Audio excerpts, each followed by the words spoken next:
For me, I have been where so many of these people are, so I can completely relate to carrying around like that suitcase of supplements and being like, oh my goodness, I can't do anything outside of this schedule because then I'm not going to take that supplement and it's going to derail everything. So yeah, you're like living almost in this hypervigilant state, which is the exact opposite of what we're wanting people to do. And really for these complex chronic illness patients, it's a lot of hand-holding because so often in a complex case, they might fall off the wagon. That's totally fine and understandable, right? You're dealing with brain fog and all of these other things. And you're just like, I don't even remember what they said. Yeah. You leave the doctor's office and you're like, okay. And then you're just stuck in inactivity.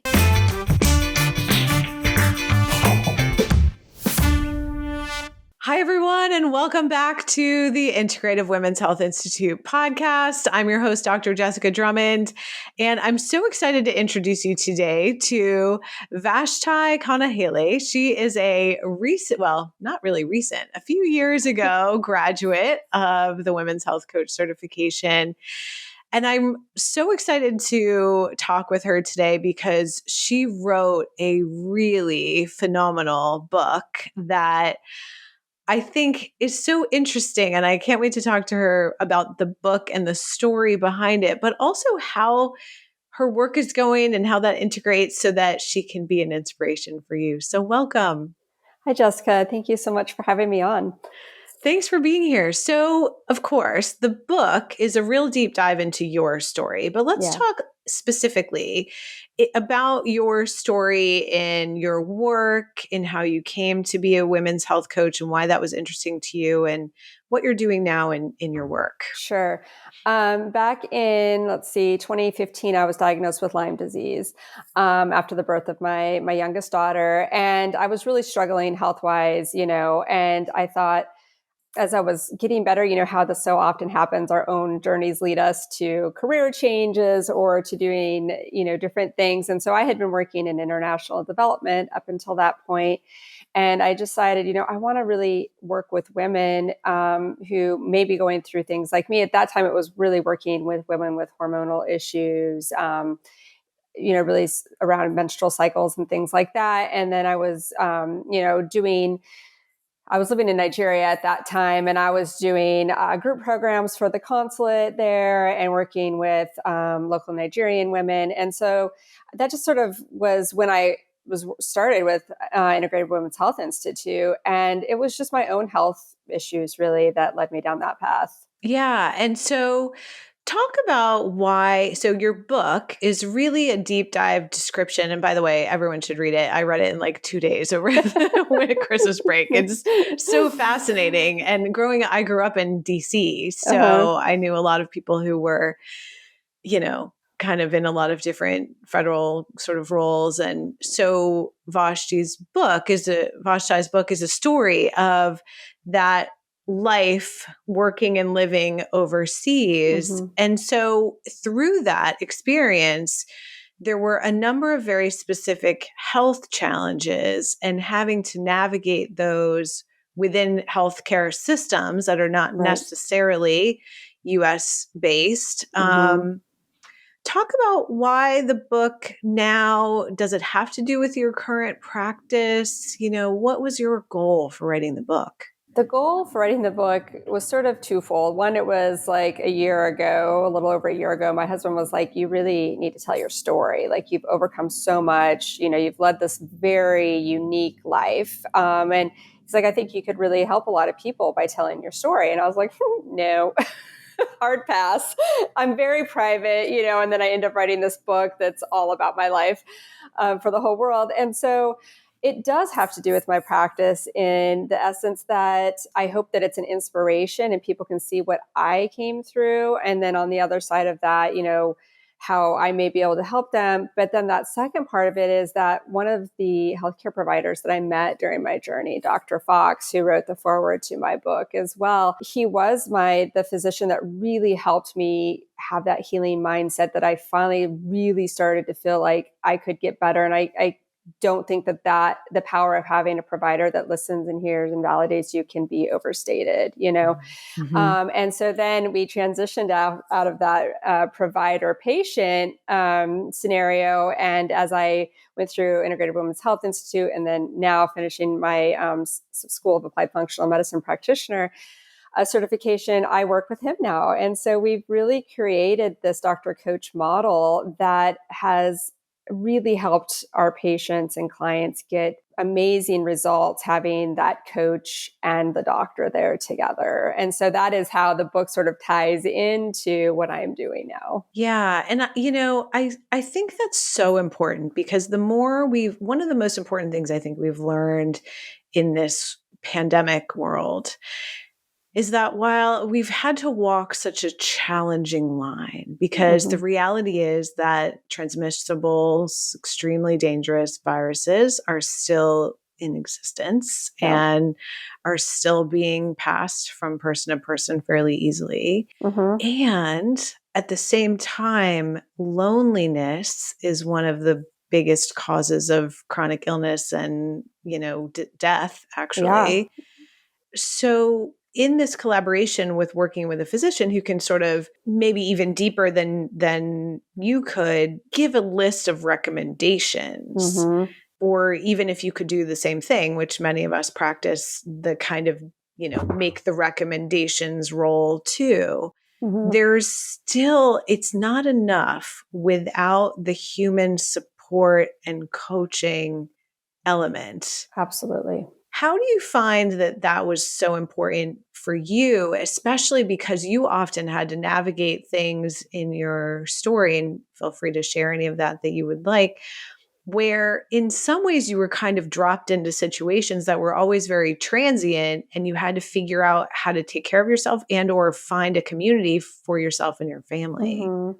Yeah, that is something, a real theme that came out of the book. I always knew that community was so important in everyone's life, and specifically in mine, being in that transient lifestyle.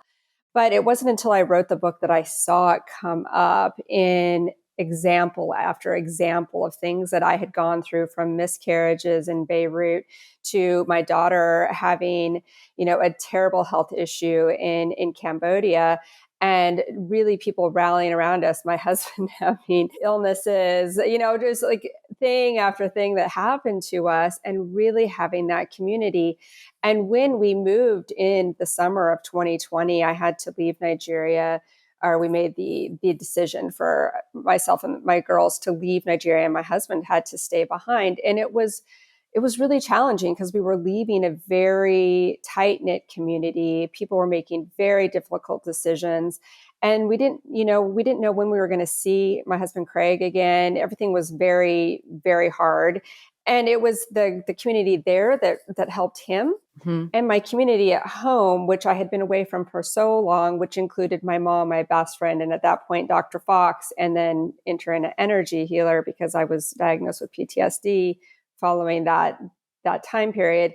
And so it was just like, wow, these people who come into your lives for a variety of reasons, it's really important, and people don't always stay in those roles, Mhm. but that human connection is so vitally important. We've just lived through years of not always having that, and we're seeing on the other side, I think, how lonely people are, how they may have lost some of those communities, how they're trying to find new communities, and how my role as the coach can help in providing resources for them to find communities and being part of their community. Yeah. And I think when we think about community, we often think it has to be something that's grown and strengthened over time, like Mm-hmm. your whole family, your whole church community, your whole town community, your kids and their friends and their families. But I think what your experience has demonstrated is that it's okay for communities to ebb and flow. Absolutely. And sometimes you're just in them. Like, it's people ask me, like, how do you do that? How do you do that, Vashti? Like, it's so hard for me to make friends, somebody might say. And I'm like, yeah, but like I just have learned that I putting myself out there, sometimes it doesn't work. You see there's an example of that in the book where this girl's like, I'm moving in a month and it's just really not worth my time to get to know you. sometimes those things happen. I also understood later as I really went through multiple moves what she meant. It was really just keeping herself safe in ways too. Mhm. So, you putting yourself out there, and having the ebb and flow. People won't always be there, but now with technology, they can always be there, just in different ways. They might not be your next door neighbor anymore, but you certainly still talk to them. Yeah. Have you found that in other cultures, people are better at this, at Yeah. developing community than we are in the US? And Yeah. why? I don't, that's a really good question. I think a lot of it is multi-generational families often stay in the same home or apartment building or on the same street. I could say in Lebanon, Cambodia, Nigeria, I saw this often. Um, and so you already have that sort of very tight-knit family dynamic, but then you have your extended family and friends that have been around, and they might be your auntie or your uncle, not by blood, Mhm. but you have that. And I feel like that is something that we just sort of leave the Mhm. house when we're 18 or whatever. And we might move across the country. Man, I haven't lived next to my family in decades. Yeah. But there and in different cultures, they take that family dynamic very seriously. And that creates a larger community. So, going through all of the transitions that you went through in your work life overseas, and you did have a lot of really serious health conditions. How do you feel about the structure and the kind of functioning of the healthcare systems globally versus in the US? We have a lot of complaints about the US conventional healthcare system, and all of our healthcare is expensive, whether it's conventional or integrative, Yeah. but there's a lot of access. So, and maybe not really, there's a lot of access if you have wealth Mm-hmm. there. So, what do from all of your experiences internationally versus the US, what do you think about healthcare access? I think that access everywhere can be limited by monetary means Mm, to some mhm. extent, though most of the countries I've lived in have what I would say is better public health care. You may have a public and a private healthcare system that you can either pay into, but you always have access, just as being a citizen of that country, Okay. right? Mhm. So, like in Beirut, I was in a private healthcare system at the American University of Beirut. But still, I think that was probably more middle, upper class people that generally went to that institution because they had the means to pay that extra cost for it. But you could still access a lot of clinics and other things because of the taxes or whatever you're paying into the system, right? It was that way in Cambodia. Thailand certainly was a really interesting dynamic in having, I had my youngest daughter in Thailand and my oldest in Seattle. And while Seattle was a good experience, it was like I went in, I gave birth, and the next day I went home. Mhm. And in Thailand, it was just like so, I don't know, they were just there for me all the time. And when I went in to give birth, I was there for 4 days and I was like, can I go now? I don't think you'd ever hear an American woman say that. Like, can I go? They're like, you're already gone. You're already You're home by already that. gone. Yeah. And there, the cash pay price, I think, for the 4 days was something like $2,000 or something like that. Whereas I Wow. remember getting my bill in the US, and I had an epidural in the US, so that did increase the price versus not having one in Thailand. It was like $30,000 for that one night stay, right? Like, Yeah. Yeah, I had to what pay. is I that? worked in the hospital. I was an employee of the hospital where I gave birth, no epidural, Mhm. and it was $10,000 out of pocket. Yeah, it's Yeah. so crazy. And Yeah. so that really like opened my eyes to like, wow, we have so much healthcare inequity in our country, and then you're having people going into medical debt that they can never get out of. And I think also just going back to like my time in Beirut, my doctor was like very proactive, and it was 2010. we weren't testing for MTHFR very much in the United States unless you had multiple miscarriages. I had friends who were having 4 or 5 miscarriages and they're like, oh, sorry, whatever. Normal. But normal, just try again. I had 2 miscarriages at that point, and he was like, no, we're doing all of these tests. And that's, we found out MTHFR, latent factor 5, all these things that were really impacting my ability to stay pregnant. Yeah. And so I really credit those healthcare systems. While they certainly probably have issues, as all healthcare systems do, I have found it's easier to navigate in some instances and have that care that you want. Like I can choose who I want to go see versus it being dictated by my insurance, and so I can't speak to how that goes for everybody that lives in those countries, but that's my experience. Yeah. And so now that you are working with the physician that really helped your healing, what are some of the things you think that a coach really brings to that relationship with the client or a patient that helps with things like community and navigating systems that are challenging and implementing complex recommendations? Because you have experience with a lot of complex chronic illnesses, as I'm sure a lot of your clients do, Lyme and viral activations and mold toxicity. Yes. And, I think one of the risks or one of the downsides of what we've done in functional medicine in the last 5 years, especially, is gotten almost so hypervigilant about some of these things that people are really stuck. It's like, well, I can't live in this house. It's too dangerous. Right. I can't see my friends. It's too dangerous. I can't eat this food. It's too dangerous.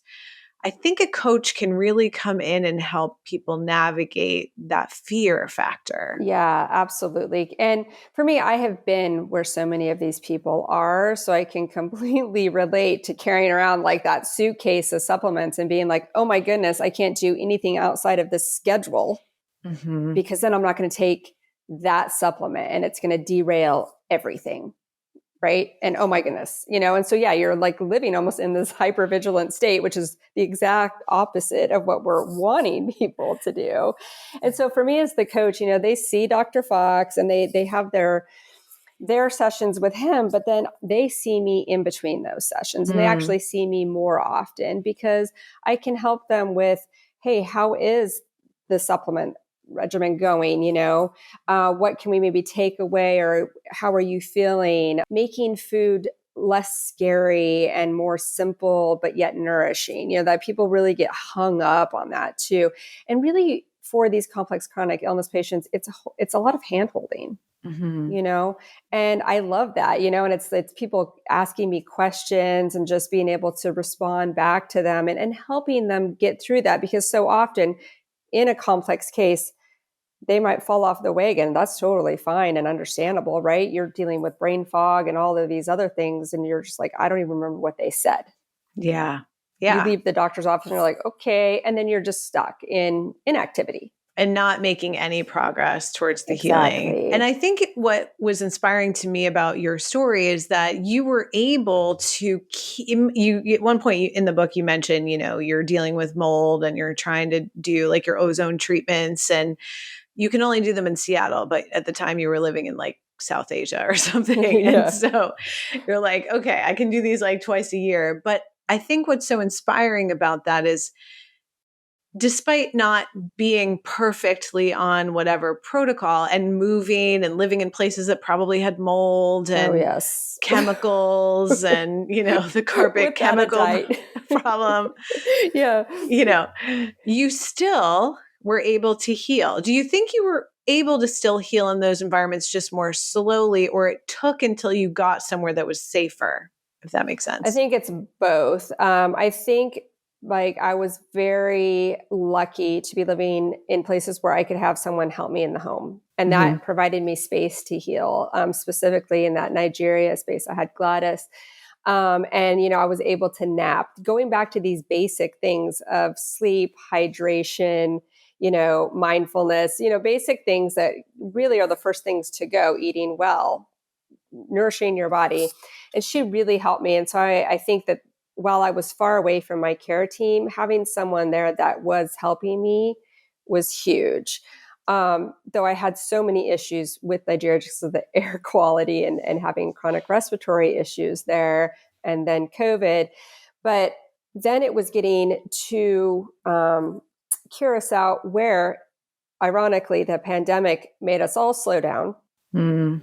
Mm. I wasn't able to be out and about all the time. However, living on a very arid island and being everything is outside, we were still able to be outside a lot. Mm. So Mm-hmm. having that sun and that warmth, and we know that people with autoimmune specifically really tend to do well in dry, warmer climates, that is where I started to feel better. And I think it's probably a combination of the weather, the clean air there, the clean water, all of that.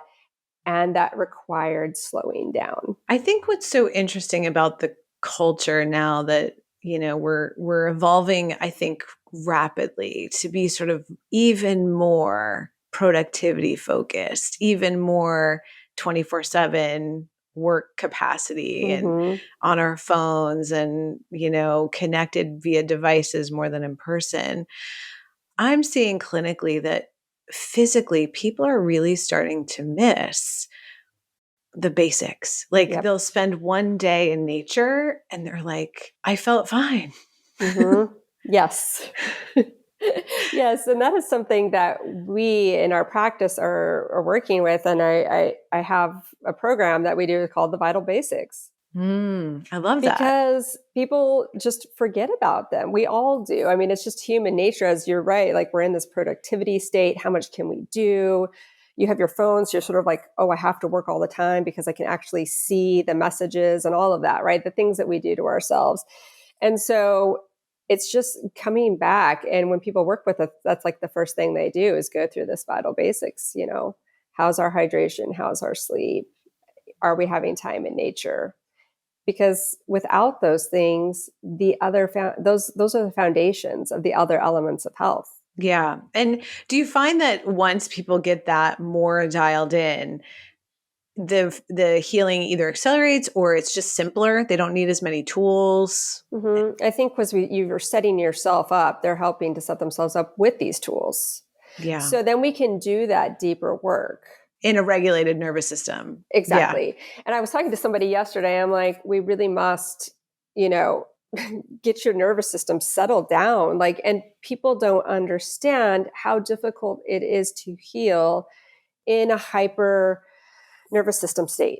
So just getting back into that parasympathetic nervous system is so key.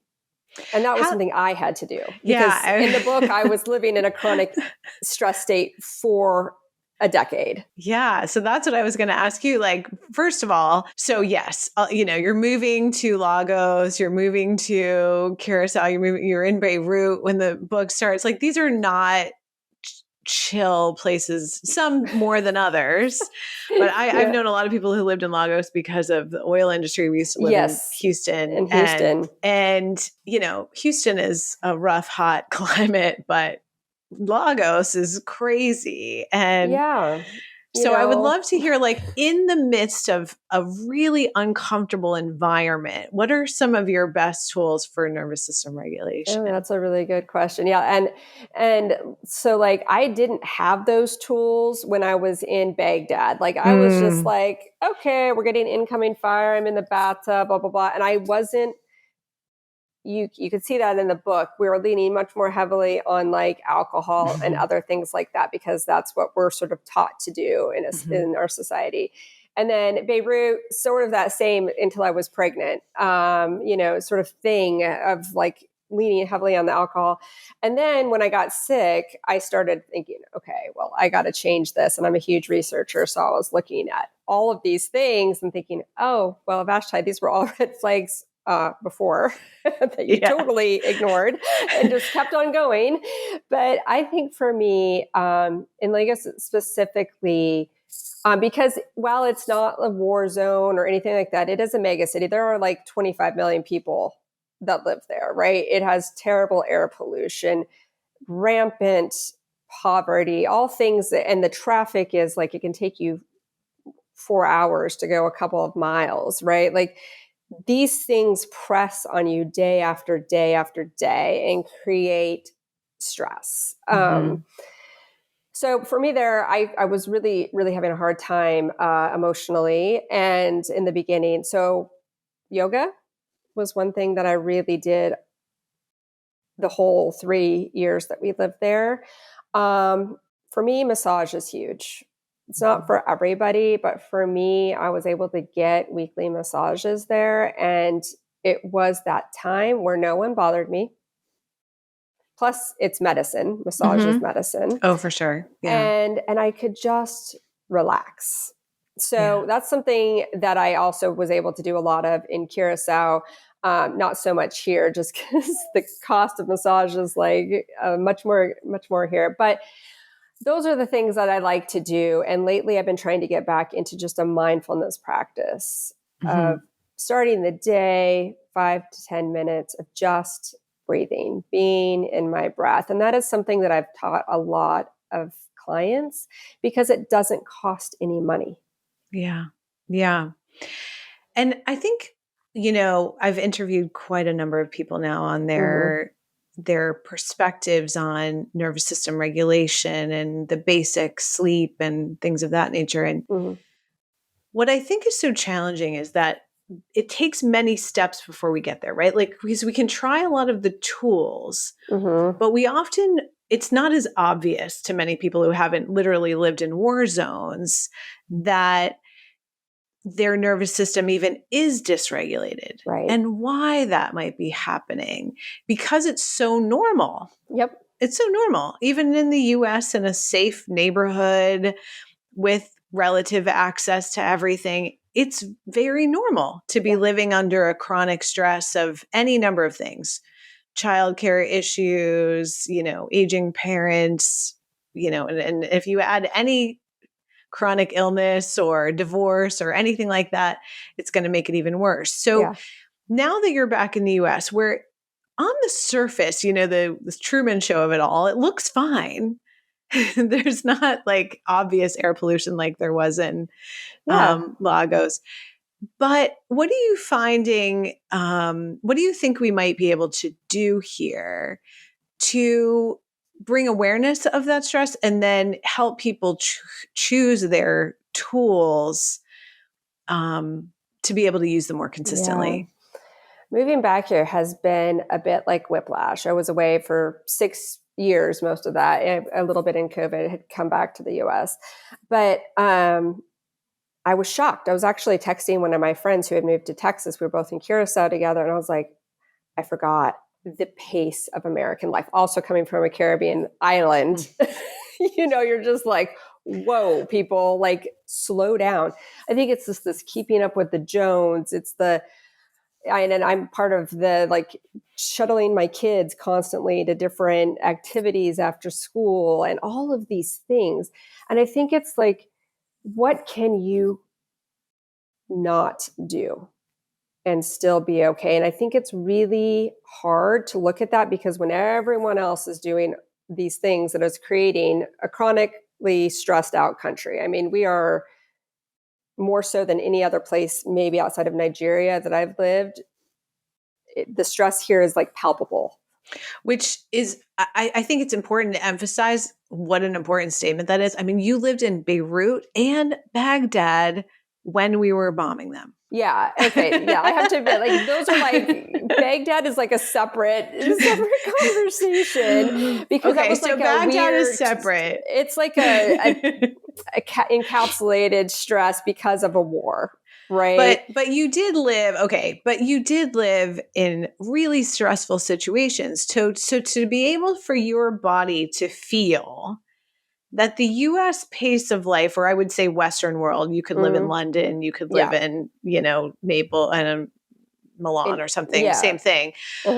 But if you're living in a kind of Western city, it's just as stressful. It just doesn't look the same. Would that be true?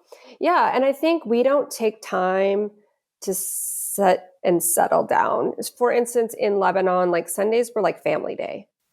In Curacao, almost everything is shut down on Sunday. Again, it's a family day. People go to the beach, they barbecue, they do things. They get together with their community.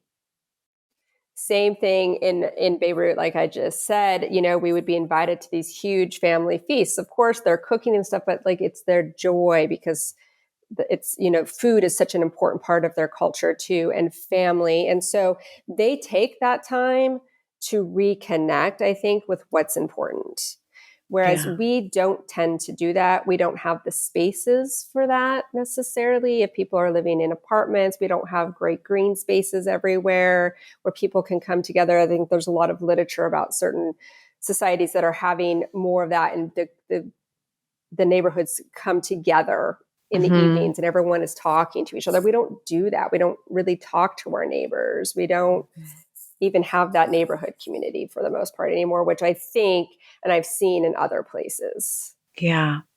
So, in your practice, individually and for yourself and your family, there are things you can do, get people to start focusing on their mindfulness. Mm-hmm. Do you think there are any really simple steps we could do as a society? And, one of the things that occurs to me is you said, it feels weird to do it here because you have to put yourself out there, but you had Mm-hmm. to there too. Do you feel like if we just maybe got a little more comfortable with that, that would help? Yeah, I think so.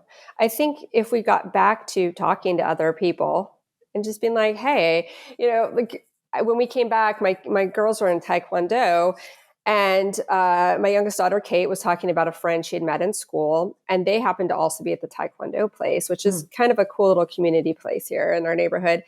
And I was like, well, okay, I'm just going to talk to the parent. And I was like, it was so weird because other places, when you are in that sort of expat community or whatever, it's sort of required of you to go Yeah. out and meet other people. And so people just do it. Here, you don't. So I was like, I felt so weird. I was like, hi, I'm Kate's mom, but it worked out. Our families have become friends. We do lots of things together.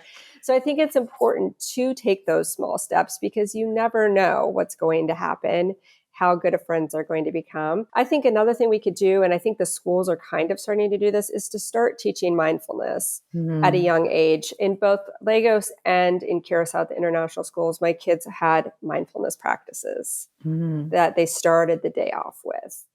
Yeah. And then even had them at like lunchtime after lunch. And I think that that is a really beautiful way to start creating, these practices for them at an early age, because it can be hard. We weren't raised that way, at least I wasn't, and Yeah. so I think that's something that just the schools could start doing. It doesn't take long, a few minutes, and you start doing that, and that helps the kids be mindful. But I think it also helps to provide empathy, sympathy, and these other things that are now lacking in our society. Yeah, more compassion, self-compassion. Mm-hmm. I think, having a child who has a lot of anxiety, I find that just normalization of, your nervous system is activated. This is normal. This is Mm-hmm. what's happening can be valuable. And I have also Yes. learned that they are teaching, essentially nervous system regulation, mindfulness tools more and more in Scandinavian schools, Mm-hmm. which is, a global leader in education. And so Yes. I think, and then the adults in our practices who haven't learned these things yet, we can start where they are now. Yeah, we always have to meet our clients where they're at. And something I like to do at the beginning of sessions is to start with, 3 or 4 deep breaths, because sometimes they're coming to us nervous because they think we're going to be upset that they didn't follow the plan. Mm. Mhm. Or other things, they're in a great deal of pain, or they're flaring, any number of things have happened. So to just start with, let's just take a deep moment. And I think learned that from you because we used to do that in class. So, Mhm. I think that that is really important too, but it's meeting people where they're at. And most of our clients are in upregulated nervous system states because that's just the norm.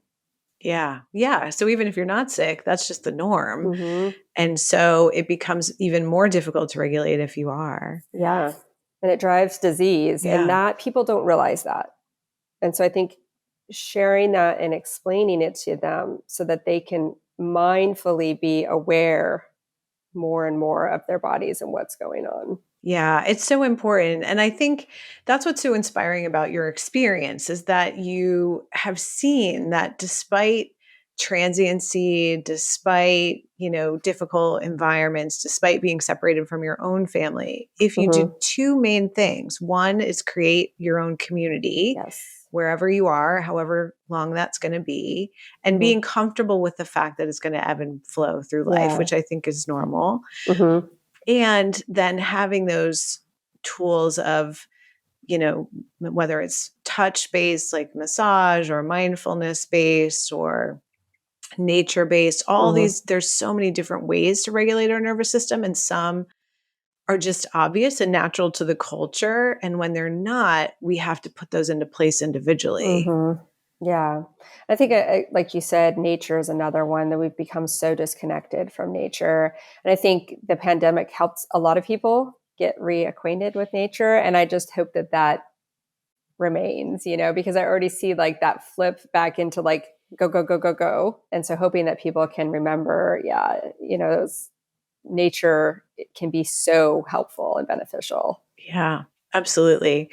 So what's next for you? What does your life and practice look like now? What's volume 2?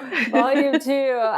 We're here in Virginia for another year or so. I think people keep asking me when I'm writing the second book, and I'm like, I'm still recovering from writing Yeah. this book because really that was a very big thing for me. I didn't realize how incredibly stressed it had made me. It was incredibly healing to write the book. But also I pushed myself to the very edge, as just write, edit, publish, all of these things. It's very stressful. So I'm recovering from that. Good. And just growing the Dr. Coach model with Dr. Fox is really important. I can do a lot as a coach, but together we can provide this wonderful container for people because he has the opportunity to just do things at a different level than I can. Mhm. And that is something in these multimodality clinics that's wonderful, Yes. because you can bring a lot of different things for people. And so growing that and getting the word out there for us as well as other people to maybe bring that into their practice is kind of where we're going next. And I'm going to, because community became such a huge theme in my book, I'm creating a Reignite Your Life community. So hopefully at the end of quarter 1 that will be available for people. And it's for anybody who's searching for community, wants that safe space. Maybe you have illness, maybe you don't, maybe you're just looking for that space. So we're providing tools and guest speakers and things like that, but just to have that space for people to connect, but also to help you remember. Sometimes we forget why we're alive, and to bring into that adventure. You don't have to travel the world to have adventure. You can go in your own backyard, but bringing those points to it as well. I love that because I think as a society, one of the reasons we've lost community is we've lost spaces of gathering Mm-hmm. and customs around gathering. Mm-hmm. A lot of that used to have to do with churches and things like that, or families, but now that those things are not nearly as strong Mm-hmm. or not always in the same location, Right. this is so valuable because otherwise I think one of the negative things that happened is that people are gravitating towards communities around their illnesses. And Yes. there's a subconscious problem with that in that you have to stay identified with your illness 100%.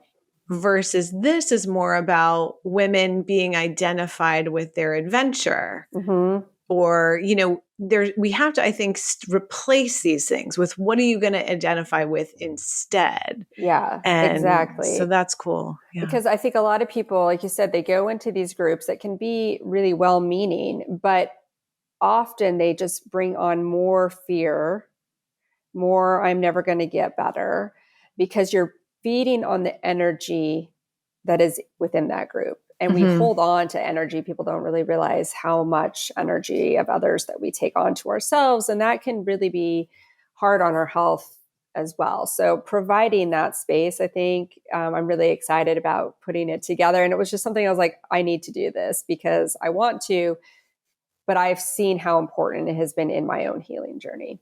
Love that. Excellent. Well, is there anything else you want to share? Everyone go buy her book, Passports and Parasites. Yeah, it's available at Amazon and Barnes and Noble. Some are in the DC area. It's in stores. And so just my advice to people is to never stop believing in yourself and your ability to heal and finding that healing mindset, and to always be your own best advocate. Yeah, very, very good. Thank you so much for being here with us today. And I will put in the show notes how people can find you and your new community. We all really need to re-engage with community. It's so important. It's as important as stopping smoking, honestly. Yeah, I agree. So I'm glad you're back in the US for a bit and can't wait to see what you do next. Thanks so much for having me.